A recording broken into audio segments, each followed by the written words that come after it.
안녕하십니까. 반갑습니다. 지난번에 절대로 보증금 날리지 마라고 찍었던 사건이 됩니다. 그런데 이분 같은 경우에 결국 모르고 입찰을 해서 보증금을 몰수당하는 이런 사항이 도래했습니다. 그래서 이분 같은 경우에 어떻게 처리했는지에 대해서 알아보도록 하겠습니다. 사건은 2024 타경 100954 사건인데요. 대항력이 있는 전세권과 결국 임차권을 동시에 가진 임차인이었습니다. 그래서 이분 같은 경우에 전세권은 건조당보다도 먼저 설정을 했어요. 그런데 이분이 이 전입신고는 건조당보다 먼저 했지만 확정일자를 경매가 도래했을 때 그때 직전에 이렇게 확정을 백자를 받았어요. 이런 경우에 어떻게 권리가 인정되는지에 대해서 분석이 되는지 알아보는 시간이 되겠습니다. 저는 수성대학교와 영남이공대 평생교원 경매과정과 실전투자과정 경매학원을 운영하면서 매일경제 시어포럼 강사 및 한의대 겸임교수를 하고 있는 서견 김동수 박사입니다. 저는 매년 3, 6, 9, 12월 달에 수성대학교와 영남이공대 및 그리고 경매학원은 실전투자과정을 해서 운영을 하고 있습니다. 관심 있는 분들은 연락하시면 되겠습니다. 그리고 교재는 맥 잡는 실전 경매라 해서 PPT로 만들어 가지고 핵심을 중심으로 해서 강의를 하고 있습니다. 필요하신 분 있으면 연락하시면 되겠습니다. 사건은 2024 타경 100954 사건이 되겠습니다. 대구 수성구의 대우 트러폴더 수성 아파트가 되겠고요. 이미 경매로 해서 진행이 된 사건입니다. 6억 2,700의 감정인데요. 4억 3,890만 원에 이렇게 유찰됐는데 이분 같은 경우에 이제 입찰을 했습니다. 그래서 이 물건 같은 경우에 정확하게 분석을 하게 되면요, 임차인이 최 씨 해가지고 있는데요, 전입일자가 2020년 5월 4일입니다. 그리고 확정일자가 2024년 3월 26일 돼 있어요. 그리고 배당요구는 배당요구 종기 전에 했습니다. 그러다 보니까 결국 말소기준 권리가 이 전세권이 될 수 있느냐 하는 문제인데요. 이 전세권 같은 경우는 이 말소기준 권리가 되기 위해서는 반드시 선배 집이 돼야 됩니다. 모르시는 분은 말소기준 권리 강의를 꼭 들으시길 바랍니다. 반드시 선순위가 돼야 되고요. 그리고 이 배당 요구를 해야 됩니다. 그래서 보면 배당 요구를 했다고 되어 있어요. 자, 이런 경우에 전세권은 임차권을 반드시 포함하고 있기 때문에 전세권으로 배당 요구를 할 수 있고 임차권으로 배당 요구할 수 있다는 겁니다. 그래서 여기에 주의사항의 내용에 보면요, 이것은 이제 우리 매각 물건 명세서 내용을 적은 겁니다. 매각 허가에 의하여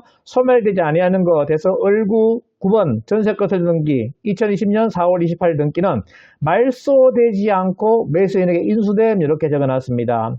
만약에 이분이 전세권으로 배당 요구했다 그러면 결국 아파트이기 때문에 집합 건물도 됩니다. 그래서 말소기준 권리가 되었을 거예요. 그러면 아무 문제가 없지만 결국 이분 같은 경우에 이렇게 인수했다고 적어놓은 이유는 결국 전세권으로 배당 요구한 것이 아니라 임차권으로도 배당 요구했다는 겁니다. 그렇기 때문에 전세권은 말소기준 권리가 되지 않고 이 건저당 2021년 3월 15일 날 SBI 저축은행 이것이 말소기준 권리가 됩니다. 그래서 밑으로 소멸되고 전세권을 인수한다고 이렇게 되어 있어요. 그래서 이런 경우에 또 임차권자가 2022년 4월 27일 날 정액을 했습니다. 정액에 대해서는 말소기준 권리보다 뒤에 있기 때문에 이것은 대항력이 없어요. 2천만 원은 배당받지 못하는 이런 사항이 된다는 거 꼭 기억을 하셔야 되겠습니다. 그래서 이렇게 되어 있는데요. 과연 이분이 결국 이제 매각물건 명세서에 이렇게 내용입니다. 그래서 전세권은 인수한다라고 적혀 있고요. 전세권의 배당 요구 일자가 적혀 있지 않습니다. 임차권으로 해서 배당 요구했다라고 이렇게 적혀 있어요. 그래서 반드시 매각 물건 명세서는 꼭 확인을 하라고 말씀드립니다. 그리고 전세권은 문건 처리 내역도 반드시 확인해야 돼요. 그래서 전세권자 최 땡땡씨 권리신고 및 배당 요구 신청서 제출했다고 되어 있죠. 그리고 권리신고 및 배당 요구 신청했다는 것은 결국 임차권으로 배당 요구했다는 겁니다. 전세권자이지만 임차권으로 배당 요구했기 때문에 결국 전세권은 말소기준 권리가 되지 않는 거예요. 만약 여기에 채권 계산서 제출했다 되어 있으면 전세권으로 배당 요구한 것이 됩니다. 그래서 이거에 대해서 잘 모르시기 때문에 반드시 꼭 확인하라 말씀드리고요. 그래서 이 대항력 있는 전세권이 있는데 결국 논점은 이겁니다. 전세권 설정을 확정일자로 법원에서 인정하겠느냐 하는 문제입니다.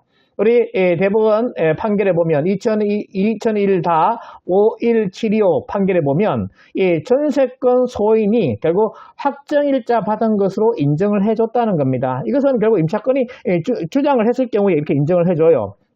그렇지만 이분 같은 경우 전세권 설정도 했고 그 다음에 확정일자를 또 본인이 받았어요. 이렇게 본인이 확정일자가 이제 받았는데 이 굳이 법원에서 전세권 날짜로 해서 확정일자를 해주느냐, 이 중첩되는 거 아니겠습니까?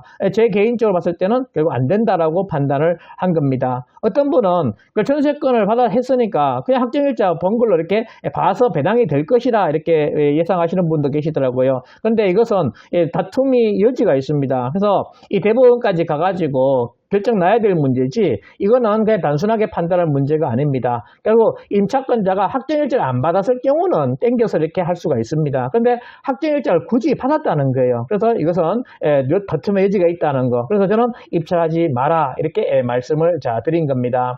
그래서 이런 상황에서 결국 말소기 정거일보다 뒤에 있기 때문에 했는데 이렇게 이 3명이 입찰을 했어요. 근데 어떻게 5억 9,900, 1등은 6억 2천, 6억 289만 원에 낙찰 받았습니다. 그리고 차순위가 5억 9,900 돼 있죠. 그래서 이 불허가 났는데요. 결국 왜 이렇게 불허가 났느냐 보시게 되면요. 이 불허가 받으신 분은 보증금 반환받을 수 있었습니다. 만약에 불허가 안 됐다 그러면 4,389만 원을 이분은 몰수당하는 이런 상황이 되었다는 거예요. 그래서 어떻게 불허가를 받았는지 확인해 보시면요. 실제 이분은요. 6억 289만 원에 입찰하게 되면 결국 배당금이 경매 비용과 S건조당해서 결국 이 인수 금액이 1억 4,850만 천 원이 됩니다. 그래서 이분은 결국 이렇게 해서 결국 이렇게 인수가 되니까 결국 낙찰 금액이 7억 5,139만 원에게 입찰한 그런 상황이 되는 거예요. 우리가 이 감정 금액은 6억 2,700 물건인데 결국 이렇게 낙찰되었다는 것은 결국 잘못 입찰한 것이 아니겠습니까? 결국 포기해야 되는 이런 상황이 된다는 거예요. 그래서 우리 대법원 정보에 들어가면 기일 내역이 있습니다. 그래서 기일 내역에 보면 채권가 매수 신고 불허가 결정되어 있습니다. 그래서 왜 불허가 되었는지 확인해 보시면 경매 물건에 결국 경매 사건 검색에 문건 및 송달 내역을 보게 되면 2024년 10월 2일 날 그러니까 입찰하고 나서요 유치권 신고했다는 겁니다. 채 땡땡 돼 있어요. 예상하기는 결국 임차인이 채 땡땡입니다. 그래서 아마 임차인께서 이렇게 유치권 신고를 했지 않을까 생각이 듭니다. 그리고 임차인이 유치권 신고를 했으니까 법원에서 받아줘가지고 이렇게 불허가 신청이 된 거예요. 이거는 실제로 이제 유치권 따지게 되면 임차인이 유치권 될 수 있는 것은 거의 없습니다. 그렇지만 이렇게 유치권 신고를 하니까 법원 입장에서는 유치권 신고를 받아줘가지고 이 불허가를 이렇게 받아준 겁니다. 그래서 결국 이 임차인 같은 경우는 어떻게 보증금을 반환받는 이런 상황이 된다는 거예요. 그리고 옥션원에도 보면 이렇게 이 내용이 우리는 급히 바로 신속하게 확인하기 위해서는 대법원 사이트 가서 확인해야 됩니다. 근데 시간을 두고 할 때는 이렇게 옥션원에 이렇게 하게 돼요. 그래서 옥션원에서도 연계되어 있기 때문에 하루 정도 늦게 이렇게 유치권 이렇게 해서 이렇게 뜨게 됩니다. 그래서 유치권자 채땡땡이 이렇게 유치권 신고 제출했고 법원에서 이의를 했던 겁니다. 그래서 결국 보증서를 다시 제출했어요. 그래가지고 채권가 매수 신고인에서 이렇게 결국 불허가 신청이 됐다 이렇게 보시면 되겠습니다. 그래서 불허가 신청이 되어가지고 결국 보증금을 반환받을 수가 있었어요. 그러면 결국 채땡땡 분이 굳이 유치권을 이렇게 신청을 한 이유가 뭐겠습니까? 결국 이분이 낙찰받은 사람이 이 4,389만 원을 날릴 것이냐 아니면 이제 이렇게 해가지고 결국 유치권 신고해서 불허가 받게 되면 이 보증금을 반환받을 수 있으니까 결국 이렇게 처리한 것이 아닌가 예상이 됩니다. 그래서 이분 같은 경우 낙찰받은 이분 같은 경우에 어마무시한 노력과 결국 정말 수고를 많이 했습니다. 결국 돈이 분명히 이렇게 들어갔을 거예요. 그래서 조사할 때 정확하게 조사해가지고 입찰해야 되지.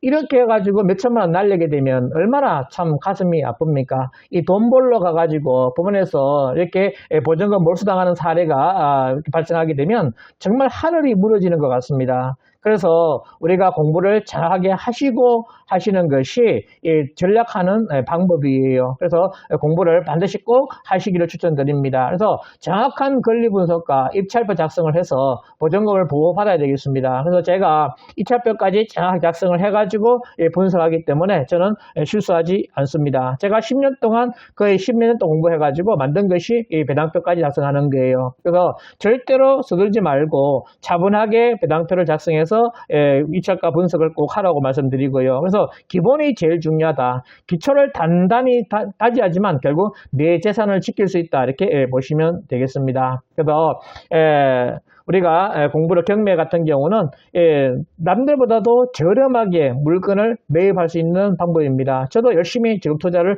계속하고 있습니다. 그래서 이 방법은 참 좋은데요. 우리가 어떻게 공부하느냐에 따라 알고 있느냐 모르겠느냐에 따라 결국 정확하게 입찰해서 수익을 올리느냐 올리지 못하느냐에 좌우가 됩니다. 그래서 꼭 공부를 하라고 말씀을 드립니다. 끝까지 강의 들어주셔서 감사합니다. 수고하셨습니다.